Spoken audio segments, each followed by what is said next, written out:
So dear students, hello and welcome. तो आज हम क्लास 12 फिजिक्स में आगे बढ़ेंगे।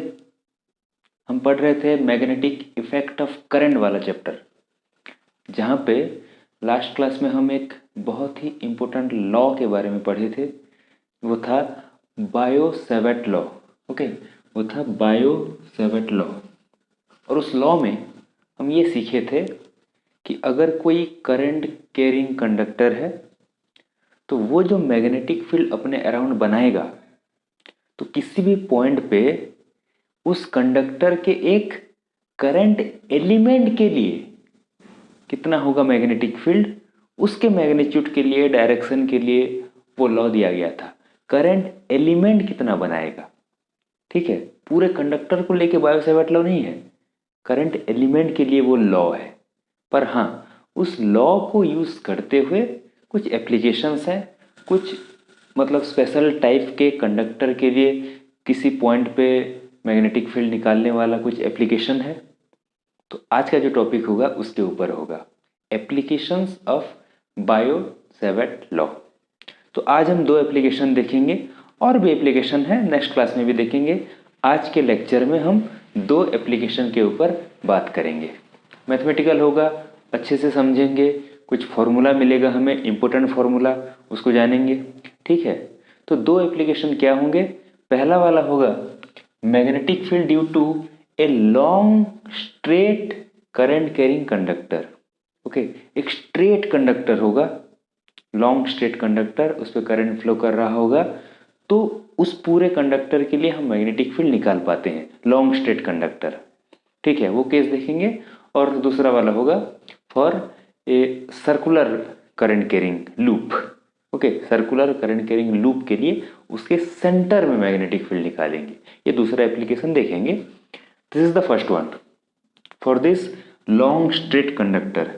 ये डायग्राम बना सकते हैं, एक्स वाई एक लॉन्ग स्ट्रेट कंडक्टर है, दोनों एंड पॉइंट्स एक्स और वाई, क्लियर है।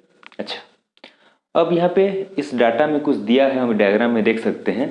क्या दिया है कि उस कंडक्टर में करंट फ्लो हो रहा है आई अमाउंट का, दिख रहा है आई अमाउंट का करंट फ्लो हो रहा है, किस डायरेक्शन में, वाई टू एक्स, इस डायरेक्शन में फ्लो हो रहा है, ठीक। अच्छा, अब क्या लेते हैं, इस वायर के ऊपर ए पॉइंट पे, सीधे ए पॉइंट पे एक छोटा सा करंट एलिमेंट ले लिए डीएल लेंथ का, डीएल लेंथ का एक छोटा सा करंट एलिमेंट ए पॉइंट पे ले लिए। तो डीएल यहाँ पे वेक्टर की तरह ट्रीट होगा, बात किए थे लास्ट क्लास में, उसका डायरेक्शन करंट के डायरेक्शन के साथ होगा डीएल का। तो ए पॉइंट पे डीएल एलिमेंट है, और अब एक ऑब्जर्वेशन पॉइंट ले लिए यहाँ पे पी, उसके पास कहीं पे एक ऑब्जर्वेशन पॉइंट पी ले लिए। वो ऑब्जर्वेशन पॉइंट इस ए पॉइंट से और इस करंट एलिमेंट से आर पोजीशन वेक्टर पे है, दिख रहा है, observation point R position vector पे है, और ये पोजीशन वेक्टर और ये करंट एलिमेंट डीएल और आर दोनों एक दूसरे के बीच में थीटा एंगल बना रहे हैं।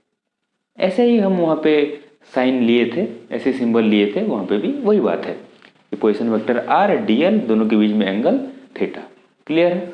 अच्छा, कुछ और बातें, उस ऑब्जर्वेशन पॉइंट से कंडक्टर के ऊपर जो परपेंडिकुलर डिस्टेंस है, सीधी पी क्यू, जो परपेंडिकुलर डिस्टेंस है वो है स्मॉल ए, दिख रहा है, परपेंडिकुलर डिस्टेंस स्मॉल ए। ओके, नेक्स्ट, उस क्यू पॉइंट से लेके ए पॉइंट तक और उस क्यू से लेके उस करंट एलिमेंट तक ये लेंथ हो गया एल, स्मॉल एल। अब ये लेंथ डीएल लिए है ना, ये एल है, ये डीएल है, ठीक है, तो ये हो गया एल। अब यहाँ पे कुछ एंगल की बात करते हैं, सीधे angle A P Q angle, angle A P Q, okay, इसको लिया गया है फाई, दिख रहा है, ए पी क्यू एंगल, ये है फाई, क्लियर है। ये तो थीटा है, ये तो थीटा है ना, एंगल क्यू ए पी ये थीटा है, और ए पी क्यू ये फाई है। ओके, अब देखो फाई वन फाई टू क्या है, angle Q P Y, angle Q P Y, इसको लिखे हैं फाई वन, दिख रहा है, क्यू पी वाई ये पूरा एंगल है फाई 1 और Q P x angle Q P x ये है फाई 2। क्लियर है? ये हो गया फाई 2, ये हो गया फाई 1। तो इतनी बातें हमें गिवन है इस लॉन्ग स्ट्रेट कंडक्टर के लिए। करना क्या है, उस पी पॉइंट पे इस पूरे कंडक्टर के लिए जब करंट फ्लो कर रहा है मैग्नेटिक फील्ड निकालना है। उसके लिए मैग्नीट्यूड निकालेंगे। पहले डायरेक्शन की बात करते हैं। तो डायरेक्शन की बात करने के लिए कुछ नया नहीं सीखना है, वही right hand thumb rule use होगा। और ऐसे करंट है तो इस तरफ, तो यहाँ पे डायरेक्शन कुछ ऐसे दिखा सकते हैं। ये क्रॉस दे दिया मैं, क्रॉस का मतलब इनवर्ड है। यहाँ पे इस मतलब इस बोर्ड के प्लेन में देखें तो ये अगर करंट का डायरेक्शन है तो ये इनवर्ड पी पॉइंट पे वो डायरेक्शन होगा, वो ठीक है। मैग्नीट्यूड की बात करते हैं। अब देखो बायो-सैवर्ट लॉ यूज करेंगे इस करंट एलिमेंट के लिए। तो for this current element dl कितना होगा वहां पे मैग्नेटिक फील्ड। तो बायो-सैवर्ट लॉ कहता है dv will be mu not by 4 pi I D L sine theta by R square.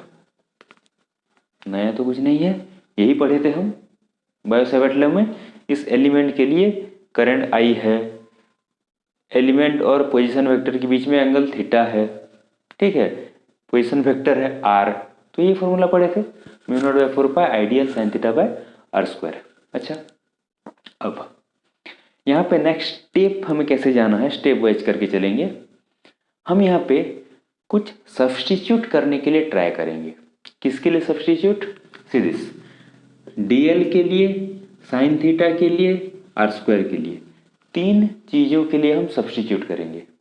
क्या सब्सटीट्यूट करेंगे, कैसे वो मिलेगा हमें, वो डायग्राम से मिलेगा। देखते हैं वन बाय वन। इसको ऐसे रखते हैं, इसको यूज़ करना है।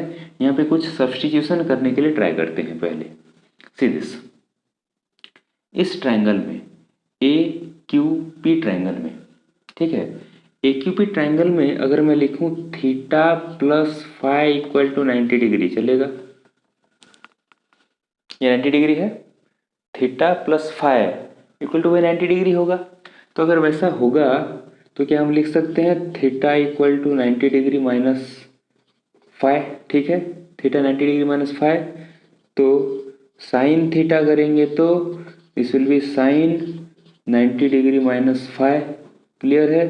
तो ये कितना बन जाएगा, कॉस फाई। ट्रिग्नोमेट्री पता है, sine 90 minus phi it is cos phi.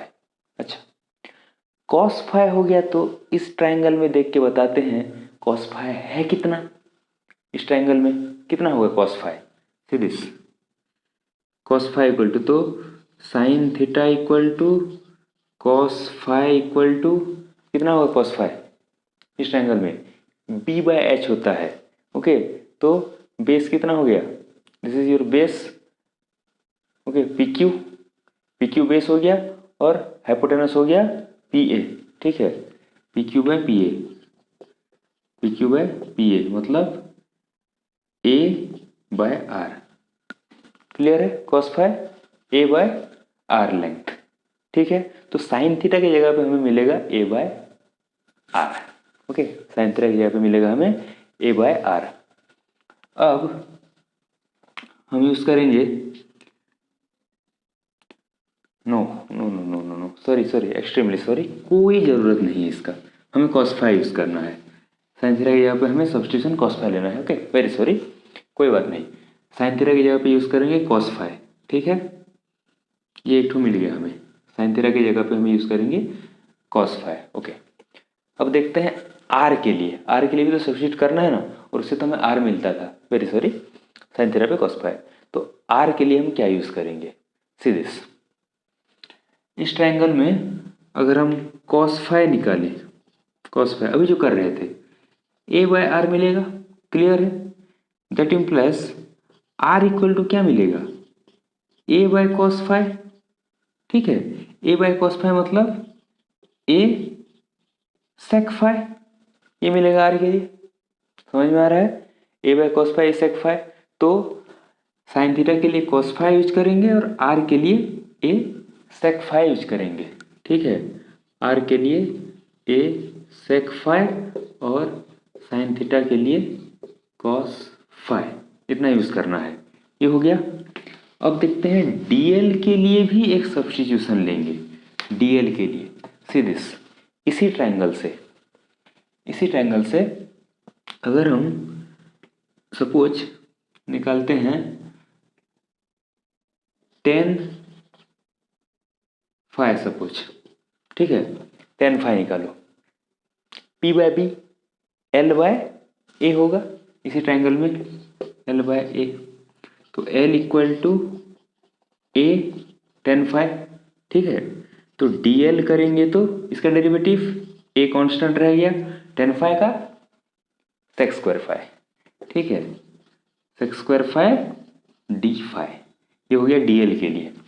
तो ये सब सब्स्टिट्यूट करेंगे, साइन थीटा के लिए कॉस फाई, आर के लिए ए सेक फाई और डी एल के लिए A sec square phi D phi. इतना हमें लेके यहाँ पे सब्स्टिट्यूट करना है। तो करके देखते हैं पूरा सब्स्टिट्यूशन, देखो क्या बनेगा। ये इसको मिटा रहा हूँ, ये सब हम सब्स्टिट्यूट कर देंगे। So D B will be equal to mu not by 4 pi I, D L की जगह पे भी क्या मिला हमें, A sec square phi D phi, cos theta की जगह पे कॉस फाई, ठीक है, डिवाइडेड बाय आर की जगह पे हमें मिला था ए सेक फाई, ठीक है। तो स्क्वायर सेक स्क्वायर फाई इतना होगा, ए सेक फाई मिला था, ठीक है। So see this, sec square phi cut गया, एक तो ए कट गया, तो D B will be mu not by 4 pi I by A होगा ये कटने के बाद, बाकी रहा cos phi D phi. Okay, so D B equal to this much, इतना हमें मिला, ठीक है। सब्स्टिट्यूशन की बात अभी अब तक इस एलिमेंट के लिए चल रहा है, अभी कंडक्टर पे आए नहीं है। तो अब हम आते हैं कंडक्टर पे। तो इस छोटे से एलिमेंट के लिए अगर डी बी है तो पूरे कंडक्टर के लिए बी लेते हैं, डी बी का इंटीग्रेशन फ्रॉम 0 टू बी, ठीक है। छोटे एलिमेंट के लिए डी बी, पूरे कंडक्टर के लिए उसका इंटीग्रेशन। तो यहाँ भी इंटीग्रेट करेंगे, mu naught by 4 pi I by A cos phi D phi, ठीक है।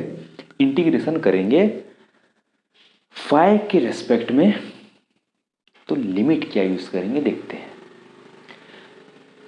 फाई का लिमिट देखो यहाँ पे इस एंड से इस एंड तक अगर देखें तो लिमिट तो दिख रहा है फाई 1 टू फाई 2, वैसे एंगल के टर्म पे हमें वही दिख रहा है, पर हम फाई 1 टू फाई 2 यूज नहीं कर सकते, हमें एक कन्वेंशन लेना होगा। यहाँ पे हम लिमिट यूज करेंगे minus phi 1 to plus phi 2, okay. मतलब उस पॉइंट से दोनों एंड की तरफ दो डायरेक्शन कंसिडर करेंगे और एंगल पे इस कन्वेंशन के साथ ही हमें आगे बढ़ना होगा। अगर कन्वेंशन नहीं लेंगे तो कुछ प्रैक्टिकल प्रॉब्लम्स हैं, ठीक है, कि फाई 1 फाई 2 अगर एक ही तरफ होते, ये तो अलग अलग तरफ है, अगर एक ही तरफ होते तो वहाँ पे जो एंगल का वैल्यू होता, अलग अलग तरफ है, अगर वही एंगल का वैल्यू है तो एक बात थोड़ी ना है। मैं ये बोल रहा हूँ कि जैसे ये स्ट्रेट कंडक्टर है, ठीक है, सपोज ऐसा होता, ये फाई 1 इतना वैल्यू, ये फाई 2 वैल्यू, ये, और एक केस ऐसा है, ये फाई 1 और ये फाई 2, ओके। सपोज ये वैल्यू सेम है फाई 1 फाई 2 का, तो यहाँ पे क्या हुआ, इतना ही कंडक्टर, यहाँ पे ये पूरा कंडक्टर, दोनों सेम केस थोड़ी ना है कि दोनों के लिए एक ही मैग्नेटिक फील्ड बनेगा। अब कंडक्टर तो लेंथ तो अलग अलग हो गया ना, इसीलिए इसी प्रॉब्लम के लिए एक कन्वेंशन लेते हैं। ये समझ में आया। यहाँ पे फाई 1 चलो 30 डिग्री, यहाँ पे भी तो 30 हो सकता है ना नीचे की तरफ, यहाँ पे फाई 2 जितना, यहाँ पे फाई 2 उतना, तो प्रॉब्लम क्या होगा, उससे प्रॉब्लम ये है कि एक ही लेंथ का कंडक्टर तो नहीं मिल रहा है, ठीक है ना। इसीलिए ये कन्वेंशन लेते हैं, नीचे की तरफ को माइनस, ऊपर की तरफ को प्लस। तो ये लिमिट यूज करके हम यहाँ पे मैग्नेटिक फील्ड बी निकालेंगे, ठीक है। तो magnetic field B will be say this, ये आ गया constant mu not by 4 pi I by A, ये कांस्टेंट आ गया, cos फाई का integration sin phi, limit use करेंगे -φ1 टू +φ2, ठीक है। So b will be mu not I by 4πa, here it is sin φ2 minus sin -φ1, ठीक है, इतना होगा। So b will be equal to this mu not I by 4πa, ये minus है, sign -φ1 मतलब ये ऊपर इधर आएगा माइनस, तो साइन φ2 प्लस साइन φ1, ये हमें फाइनल एक्सप्रेशन मिला, ठीक है।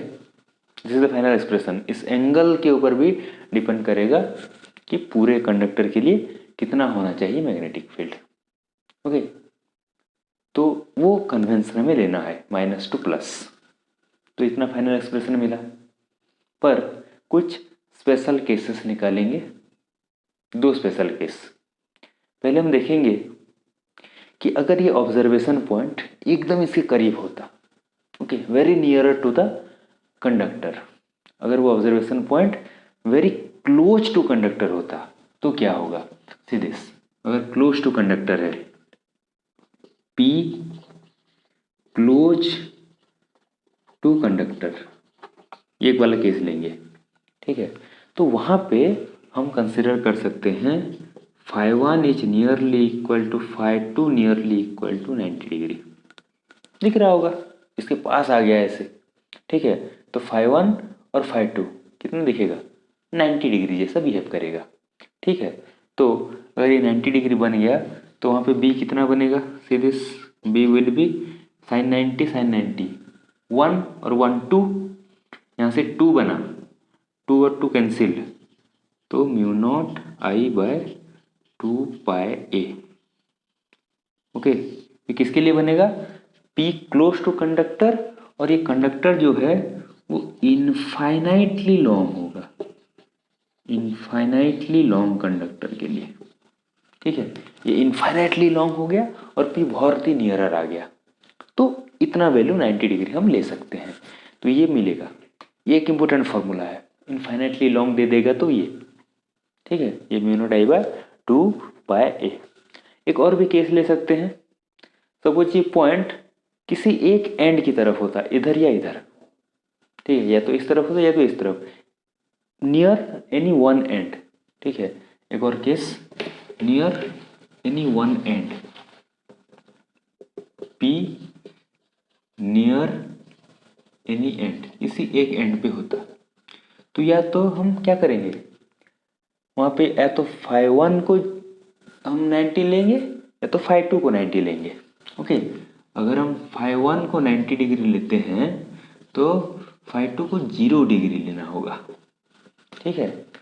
φ2 0 मतलब एकदम उसके पास आ गया, ठीक है, एकदम नियरर आ गया, और बस φ1 ही एग्जिस्ट करेगा जब किसी एक एंड पे आ गया तो अगर ये हम कंसिडर करते हैं तो b बन जाएगा हमारा, किसी एक को 90 ले लो, φ1 अगर 90 है, sin 0 मतलब 0, ठीक है, तो बाकी ये रह गया mu not I by 4πa, इतना रहेगा किसी एक एंड पे, ठीक है। इनफाइनेटली लॉन्ग है और मिडिल की तरफ है तो ये होगा, किसी एक एंड पे है तो ये होगा। ये है फाइनल एक्सप्रेशन, इनफाइनेटली लॉन्ग और long straight conductor, current carrying conductor के लिए magnetic field at any point, bio Savart law का फर्स्ट एप्लीकेशन ये, ठीक है। ये बात, दूसरा एप्लीकेशन देखें, ये नोट कर लेंगे। अच्छा, दूसरा एप्लीकेशन है, अगर एक सर्कुलर करंट कैरिंग लूप होगा तो उसके सेंटर में, ठीक है, हम निकालेंगे magnetic field at the centre of a circular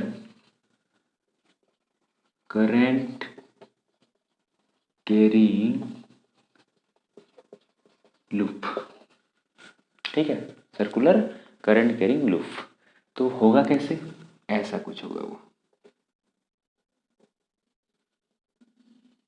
ऐसे सर्कुलर होगा, यहाँ से चलो करंट चला आई अमाउंट का, ऐसे फ्लो किया और इस तरफ आया, इस तरफ चलो कनेक्ट है कोई बैटरी, ठीक है, सर्कुलर। इसका सेंटर यहाँ पे मान लेते हैं ओ, और यहाँ पे हमें निकालना है मैग्नेटिक फील्ड वहाँ पे, ठीक है। तो कंसिडर करते हैं एक छोटा सा एलिमेंट यहाँ पे, डीएल एलिमेंट, और ये हो गया इसका रेडियस आर। तो अगर ये ऑब्जर्वेशन पॉइंट है तो ये आर वेक्टर हम ले रहे हैं, डीएल से पोजीशन वेक्टर सेंटर का, तो आर वेक्टर रेडियस, ठीक है। तो यहाँ पे अगर इसके लिए निकालें वहाँ पे मैग्नेटिक फील्ड, तो डीबी कितना होगा बायो सेवर्ट लॉ से, μ0/4 I D L sine theta by R square. So DB equal to μ0/4 I D L by R square. Sine theta कहाँ गया, थीटा 90 डिग्री। ओके, यहाँ पे जो टेंजेंट ड्रॉ होगा, एक टेंजेंट के साथ ये रेडियस कितना होगा 90 डिग्री, साइन 91, ठीक है। Theta 90 degree sine 90 degree equal to 1, तो इतना आएगा। ओके, अब हम पूरे कंडक्टर के लिए निकालेंगे, तो B equal to D B का इंटीग्रेशन फ्रॉम 0 टू B, ठीक है। इसका इंटीग्रेशन होगा μ0/4 I by R square with respect to DL। ये एलिमेंट DL है और पूरे लेंथ पे इंटीग्रेशन, तो कितना होगा 0 टू 2πr होगा, जो सरकमफेरेंस उसका है पूरा, छोटा सा एलिमेंट DL है और पूरा जो उसका सरकमफेरेंस लेंथ होगा 2πr। इसको यूज कर देंगे सिंपल, ठीक है। तो ये वैल्यू हमें मिलेगा, say this B will be equal to μ0/4 I by R square रह गया, ओके, और ये 2πr बनेगा इंटीग्रेशन के बाद। सो B इक्वल टू 2π से ये 2 कैंसिल, r से r cancel, μ0 I by 2r, this is the formula. उसके सेंटर पे, okay, circular current carrying loop है, उसके सेंटर पे इतना होगा मैग्नेटिक फील्ड, ठीक है। तो ये दो एप्लीकेशन बायो सेवर्ट लॉ के, एक और भी एप्लीकेशन है, उसे सर्कुलर लूप के एक्सिस पे किसी पॉइंट पे निकालना, नेक्स्ट क्लास में उससे बात करेंगे, ठीक है। तो ये दोनों एप्लीकेशन हो गए। तो ये जो फॉर्मूले मिल रहे हैं बहुत इंपॉर्टेंट है, उससे क्वेश्चन हमें करना है, ओके, थैंक यू।